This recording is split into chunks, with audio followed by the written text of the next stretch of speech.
안녕하십니까. 인문학연구소 인현입니다. 이번 시간은 세계의 미스터리 28번째 같은 운명으로 엮인 사람들 평행이론 미스터리에 대해서 이야기를 해보려고 합니다. 28번째 서로 다른 사람 서로 같은 운명 1. 내가 과거의 누군가와 같은 운명이라면 2010년에 개봉했던 영화 평행이론은 관객들에게 큰 호응을 이끌어내지는 못했지만 개인적으로 주제 자체는 굉장히 흥미로웠다고 생각을 합니다. 물론 연기를 잘하는 배우들이 다수 출연했음에도 100만 명도 영화관으로 이끌어오지 못한 점은 매우 안타깝지만 말이죠. 네이버 영화에 소개된 이 영화의 내용은 다음과 같습니다. 최연소 부장판사로 출세 가도를 달리던 석현, 미모의 아내와 귀여운 딸까지 남부러울 것 없는 삶이지만 어느 날 그의 아내 윤경이 끔찍한 변사체로 발견되면서 혼란에 빠진다. 석현의 법대 동기이자 윤경을 짝사랑해왔던 강성은 사건을 자진해서 맡게 되고 석현의 판결에 불만을 품어온 장수영을 살해범으로 검거해 서둘러 사건을 종결짓는다. 한편 시리에 빠져있던 석현은 사건 담당 여기자로부터 석현이 과거의 인물인 한상준 판사와 똑같은 삶을 살게 되는 평행이론에 휘말렸으며 범인으로 검거된 장수영이 탈주해 석현과 석현의 딸을 살해할 것이라는 충격적인 경고를 듣게 된다.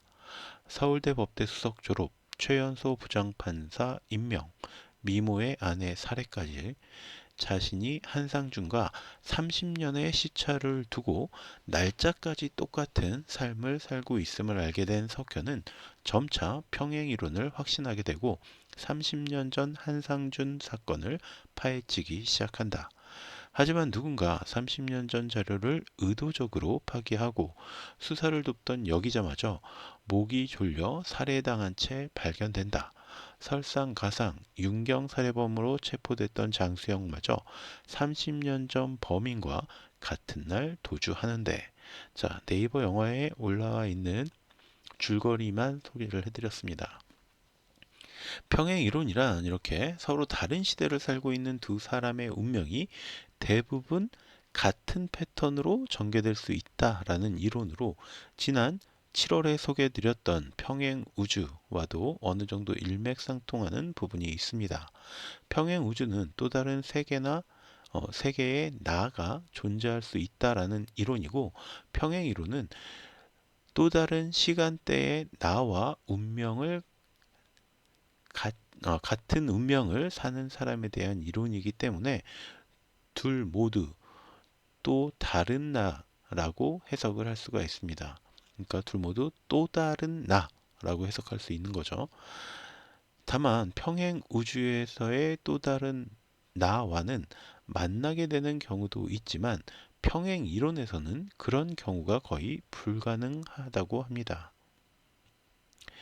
현재를 살고 있는 내가 겪게 되는 데자뷰 현상을 앞 세대에서 살았던 내가 겪었던 일이다라고 주장하는 사람들도 있습니다. 물론 이 평행 이론은 이름처럼 어떤 이론이 아닌 음모론의 일종이고, 특히나 비슷한 부분을 억지로 끼워 맞추는 것이다라는 주장도 만만치 않습니다. 그럼 가장 대표적인 두 가지 사례를 통해서 평행 이론을 살펴보도록 하겠습니다. 129년 주기로 이어진 나폴레옹과 히틀러. 유럽 전역을 거의 정복할 뻔했던 나폴레옹과 히틀러는 유럽인 치고는 왜소한 체격마저 흡사하지만 무엇보다 공통점이 무척이나 많은 인물들입니다. 우선 그들은 각각 최고의 자리에 오른 나라의 중앙정부와는 먼 변두리 출신이었습니다. 나폴레옹은 이탈리아령인 제노바 공화국 소속의 코르시카 섬에서 태어났고, 나폴레옹이 태어날 즈음 프랑스의 병합이 된 지역이었죠. 그러니까 이탈리아령이었다가 프랑스 쪽으로 넘어간 이 변방의 어, 소도시 라고 할 수가 있어요.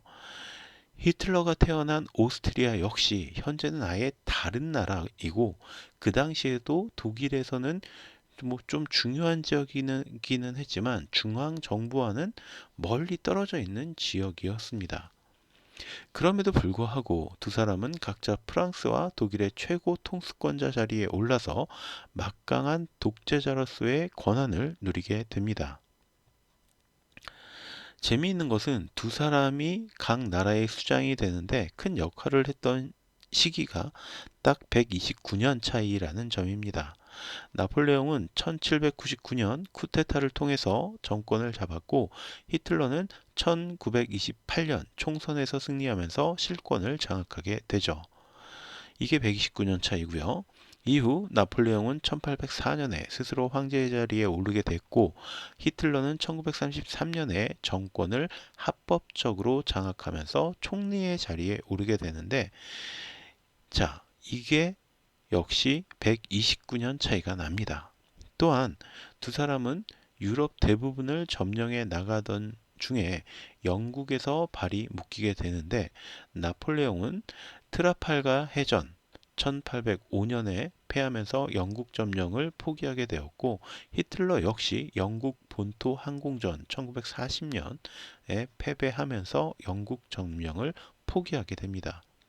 이 두 사건은 135년 차이가 나기에 129년 주기에는 해당하지 않지만 오스트리아를 자신들의 세력으로 포함시킨 나폴레옹의 오스트리아 전쟁은 1809년에 이루어졌고 히틀러의 오스트리아 병합은 1938년에 이루어지면서 다시 129년 주기가 맞아 떨어지게 되죠. 영국에서 발이 묶이기는 했지만 여전히 강력한 군사들을 이끌던 두 사람은 공통적으로 러시아 침공이 좌절되면서 내리막길을 걷게 됩니다. 나폴레옹의 러시아 원정은 1812년, 히틀러의 바르바로사 작전은 1941년에 일어났으며 역시 129년 주기를 유지합니다.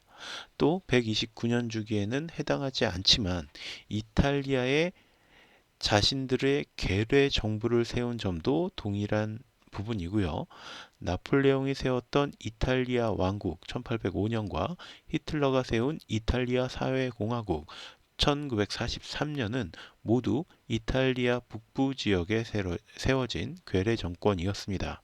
그리고 두 사람에게 몰락을 선사한 워털루 전투 1815년과 노르만디 상륙 작전 1944년 역시 129년 주기로 각각 일어난 일들입니다.